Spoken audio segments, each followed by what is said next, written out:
India England semi പോരാട്ടത്തിനിടെയാണ് Jacob Bethell Varun ചക്രവർത്തിയെ തുടർച്ചയായി 3 തവണ ഗാലറിയിൽ എത്തിക്കുന്നു. സഞ്ജു പെട്ടെന്ന് വരുണിനരികിലേക്ക് ഓടിയെത്തി എന്തോ പറയുന്നത് കാണാമായിരുന്നു. സ്ട്രൈക്ക് മാറി. ജോസ് ബട്ട്ലറാണ് ഇപ്പോൾ ക്രീസിൽ. വരുണിൻ്റെ ഒരു ഗൂഗിളി ബട്ട്ലറുടെ ബെയിൽസ് ഇളക്കി കടന്നുപോയി. വരുൺ ആശ്വാസത്തിൻ്റെ നെടുവീർപ്പ് തീർത്തു. സഞ്ജു അയാൾക്കരികിലേക്ക് ഓടിയെത്തി ചേർത്ത് പിടിച്ചു. Hardik Pandya, Sanju, Jasprit Bumrah, vice captain Axar Patel. ഈ ലോകകപ്പിൽ ഫീൽഡിൽ സൂര്യയ്ക്കൊപ്പം ക്യാപ്റ്റൻസി മെറ്റീരിയലുകൾ പലരുമുണ്ടായിരുന്നു. ടീമിൻ്റെ വിജയങ്ങളിൽ ഇത് പലപ്പോഴും ഗുണം ചെയ്തു. T20 ക്രിക്കറ്റിൽ ഇന്ത്യ ഒരു പവർ ഹൗസായി പടർന്നു പന്തലിച്ചത് രോഹിത് ശർമ്മയുടെ ക്യാപ്റ്റൻസി കീഴിലാണ്. രോഹിത്തിന് ശേഷം ആര് എന്ന ചോദ്യത്തിന് ഹാർദിക് പാണ്ഡ്യ എന്ന് സകലരും മറുപടി പറഞ്ഞുകൊണ്ടിരുന്ന കാലത്താണ് സ്കൈ അപ്രതീക്ഷിതമായി ഇന്ത്യൻ T20 ടീമിൻ്റെ തലപ്പത്തേക്ക് വരുന്നത്. ഹാർദിക്കിൻ്റെ ഫിറ്റ്നസിൽ മാനേജ്മെൻറ്റിന് സംശയങ്ങളുണ്ടായിരുന്നു. 2024 T20 ലോകകപ്പിന് ശേഷം സൂര്യയ്ക്ക് കീഴിൽ ഇന്ത്യ ഒരൊറ്റ പരമ്പര പോലും തോറ്റിട്ടില്ല, ഒരു ടൂർണമെൻറ്റും.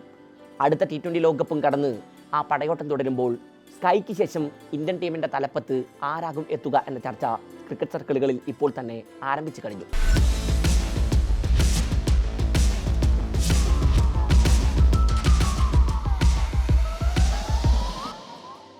ശുഭ്മാൻ ഗില്ലിനെ മുഴുവൻ ഫോർമാറ്റുകളിലും ക്യാപ്റ്റനാക്കുക എന്നതായിരുന്നു BCCIയുടെ പ്ലാൻ. എന്നാൽ വൈറ്റ് ബോൾ ക്രിക്കറ്റിൽ നിലവിൽ ഗില്ലിൻ്റെ ഇൻകൺസിസ്റ്റൻസി ഒരു ചോദ്യചിഹ്നമാണ്. കഴിഞ്ഞ ദിവസം മുൻ ഇന്ത്യൻ താരം മുഹമ്മദ് കൈഫ് പങ്കുവച്ചൊരു അഭിപ്രായം ആരാധകർ ഏറ്റെടുത്തിട്ടുണ്ട്. ഇപ്പോൾ സൂര്യയ്ക്ക് ശേഷം സഞ്ജു സാംസണെ ഇന്ത്യൻ T20 ടീമിൻ്റെ ക്യാപ്റ്റൻസിയിലേക്ക് പരിഗണിക്കണം എന്നാണ് കൈഫ് പറയുന്നത്. അത് പറയാൻ പല ന്യായവാദങ്ങളും ഉന്നയിക്കുന്നുണ്ട് കൈഫ്. ഇന്ത്യൻ T20 ടീമിൻ്റെ അടുത്ത ക്യാപ്റ്റൻ ആരാകുമെന്ന കാര്യത്തെക്കുറിച്ച് ഇപ്പോൾ പറയൽ അത്ര എളുപ്പമല്ല. എന്നാൽ നിർബന്ധമായും പരിഗണിക്കേണ്ട പേരുകളിൽ ഒന്നാണ് സഞ്ജുവിൻ്റേത്.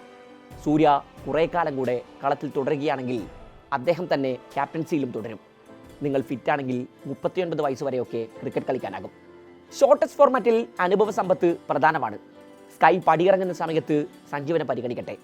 2022 രാജസ്ഥാൻ റോയൽസിനെ IPL ഫൈനലിൽ എത്തിച്ച നായകനാണ് അദ്ദേഹം. IPL ക്യാപ്റ്റൻസി റോളിൽ വലിയ അനുഭവ സമ്പത്തുണ്ട് അദ്ദേഹത്തിന്. 31 വയസ്സായി സഞ്ജുവിന്. 2028 ഒളിമ്പിക്സും അടുത്ത T20 ലോകകപ്പും അരങ്ങേറും. അന്നും സ്കൈ ക്യാപ്റ്റൻസിയിലുണ്ടെങ്കിൽ അദ്ദേഹത്തിന് 37 വയസ്സാകും. പിന്നെ പുതിയ നായകനെ തേടേണ്ടി വരും, കൈഫ് പറഞ്ഞു വെച്ചു. അതേസമയം സൂര്യകുമാർ യാദവിന് മുന്നിൽ വെല്ലുവിളികൾ പലതുമുണ്ട്. പോയ വർഷം ഫോം ഔട്ടിൻ്റെ പേരിൽ വലിയ വിമർശനങ്ങൾ നേരിട്ട സ്കൈ ലോകകപ്പിന് തൊട്ടു മുമ്പ് കിവീസിനെതിരായ പരമ്പരയിലാണ് ഫോം വീണ്ടെടുത്തത്. 4 മത്സരങ്ങളിൽ നിന്ന് 3 അർദ്ധ സെഞ്ചുറികൾ കുറിച്ച ക്യാപ്റ്റൻ പരമ്പരയുടെ താരമായും തിരഞ്ഞെടുക്കപ്പെട്ടിരുന്നു. എന്നാൽ ലോകകപ്പിൽ അത്ര കാശാവഹമായിരുന്നില്ല പ്രകടനങ്ങൾ. USA-ക്കെതിരെ അർദ്ധ സെഞ്ചുറിക്ക് ശേഷം വീണ്ടും നിറമങ്ങി. കലാശപ്പോരിൽ സമ്പൂജനായിട്ടായിരുന്നു മടക്കം. ടൂർണമെൻറ്റിൽ 200-ന് മുകളിൽ സ്കോറുണ്ടെങ്കിലും നിർണായക മത്സരങ്ങളിൽ നിറമങ്ങിയത് സൂര്യക്കെതിരെ ചോദ്യങ്ങൾ ഉയർത്തി. സോ ടീമിൽ സ്ഥാനം നിലനിർത്തണമെങ്കിൽ കൺസിസ്റ്റൻ്റായ പെർഫോമൻസുകൾ ഉണ്ടായിത്തീരൂ. ഇനി സഞ്ജുവിൻ്റെ ക്യാപ്റ്റൻസി റെക്കോർഡുകൾ പരിശോധിക്കാം.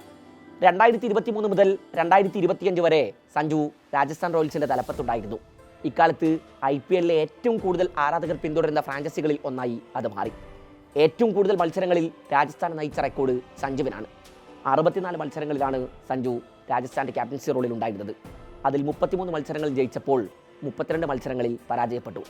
49.2 വിന്നിംഗ് പെർസെൻറ്റേജ്. സഞ്ജുവിന് കീഴിൽ രാജസ്ഥാൻ 2 തവണ IPL പ്ലേ ഓഫിൽ പ്രവേശിച്ചു.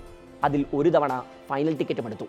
2027 ഏകദിന ലോകകപ്പ് അരങ്ങേറാനിരിക്കെ സഞ്ജു ഏകദിന ടീമിലേക്ക് മടങ്ങിയെത്തുമോ എന്ന തരത്തിലുള്ള ചർച്ചകളും ക്രിക്കറ്റ് സർക്കിളുകളിൽ ഇപ്പോൾ അരങ്ങേറുന്നുണ്ട്. 2023 അവസാനമായി സഞ്ജു ദേശീയ കുപ്പായത്തിൽ ഒരു ഏകദിന മത്സരം കളിച്ചത്. സൗത്ത് ആഫ്രിക്കയ്ക്കെതിരെയായിരുന്നു അത്. അന്ന് സെഞ്ചുറി കുറിച്ച സഞ്ജുവിന് പിന്നെ ഒരിക്കൽ പോലും ഇന്ത്യൻ ഏകദിന ടീമിലേക്ക് വിളിയെത്തിയിട്ടില്ല. 14 ഇന്നിങ്സുകളിൽ നിന്ന് 510 റൺസാണ് ഏകദിനത്തിൽ സഞ്ജുവിൻ്റെ സമ്പാദ്യം. 59.6 ബാറ്റിംഗ് ആവറേജ്. 3 അർദ്ധ സെഞ്ചുറികളും 1 സെഞ്ചുറിയും മലയാളി താരത്തിൻ്റെ പേരിലുണ്ട്. ലോകകപ്പിലെ മിന്നും പ്രകടനത്തോടെ ഇന്ത്യൻ T20 ടീമിലെ അനിശ്ചിത സാന്നിധ്യമായി കഴിഞ്ഞ സഞ്ജു വൈറ്റ് ബോൾ ക്രിക്കറ്റിലെ 2 ഫോർമാറ്റിലും ഇന്ത്യക്ക് മുതൽക്കൂട്ടാകുമെന്നാണ് ക്രിക്കറ്റ് പണ്ഡിറ്റുകൾ പലരും വിലയിരുത്തുന്നത്. ഷോർട്ട് ബോളുകൾ നേരിടുന്നതിലെ പ്രതിസന്ധികൾ, ഫുഡ് മൂവ്മെൻറ്റിലെ പ്രശ്നങ്ങൾ തുടങ്ങി കിവീസിനെതിരായ സീരീസിൽ ഉയർന്ന വിമർശനങ്ങളെ നെറ്റ്സിലെ കഠിന പ്രയത്നത്തിലൂടെയാണ് സഞ്ജു മറികടന്നത്. രവിശാസ്ത്രി അടക്കമുള്ളവർ ടെക്നിക്കുകളിൽ സഞ്ജു വരുത്തിയ മാറ്റങ്ങളെ ലോകകപ്പിനിടെ പിന്നീട് പ്രശംസിക്കുന്നുണ്ട്. പവർ പ്ലേയിൽ അഗ്രസീവ് അപ്രോച്ച് തുടരുന്നതിനൊപ്പം കുറച്ചുകൂടി കരുതലോടെ കളിക്കാൻ ആരംഭിച്ചിട്ടുണ്ട് താരം. കലാശപ്പോരിൽ അഭിഷേക് തകർത്തടിക്കുമ്പോൾ സഞ്ജു കരുതലോടെയാണ് തുടങ്ങിയത്. 50ക്ക് ശേഷമാണ് പിന്നെ ഗിയർ ഷിഫ്റ്റ് ചെയ്തത്. പല മത്സരങ്ങളിലും സഞ്ജുവിൻ്റെ ഇന്നിങ്സുകളെക്കുറിച്ച് കാം ആൻഡ് കമ്പോസർ എന്ന് രവിശാസ്ത്രി അടക്കമുള്ള കമന്റേറ്റർമാർ വിശേഷിപ്പിക്കുന്നത് കണ്ടു. മൈതാനത്ത് സ്കോർ വേഗത്തിൽ ഉയർത്താൻ പലരും പവർ ഹിറ്റിങ്ങിനെ ആശ്രയിക്കുമ്പോൾ സഞ്ജു പ്രോപ്പർ ക്രിക്കറ്റിംഗ് ഷോട്ട്സ് കളിച്ചാണ് തൻ്റെ ഇന്നിങ്സുകൾ ബിൽഡ് ചെയ്തത്. മിഡിൽ ഓവറുകളിൽ സ്ട്രൈക്ക് റൊട്ടേറ്റ് ചെയ്ത് കളിയുടെ ടെമ്പോയെ നിയന്ത്രിച്ചു. നിർണായക മത്സരങ്ങളിലൊക്കെ മെച്ചോർഡ് ഇന്നിങ്സുകളാണ് സഞ്ജുവിൻ്റെ ബാറ്റിൽ നിന്ന് പറഞ്ഞത്. അതേസമയം ടീമിൻ്റെ വിജയങ്ങൾക്കപ്പുറം പേഴ്സണൽ മൈൽ സ്റ്റോണുകൾക്കായി അയാൾ വല്ലാതെ ശ്രമിക്കുന്നതും കണ്ടിട്ടില്ല നമ്മൾ. 3 മത്സരങ്ങളിൽ സെഞ്ചുറിക്ക് വിരലിൽ എണ്ണാവുന്ന റണ്ണുകൾ മാത്രം മതിയായിരുന്നു അയാൾക്ക്. സഞ്ജു കംപ്ലീറ്റ് ടീം മാനാണ് എന്നത് സഹതാരങ്ങളുടെ അനുഭവ സാക്ഷ്യമാണ്. Good things happens to good people എന്നാണല്ലോ സ്കൈ സഞ്ജുവിനെ കുറിച്ച് പറഞ്ഞു വെച്ചത്. ഇന്ത്യയുടെ ഏകദിന ടീമിലേക്കും അയാൾക്ക് അനധിവിദൂര ഭാവിയിൽ തന്നെ വിളിയെത്തുമെന്ന് പ്രത്യാശിക്കാം.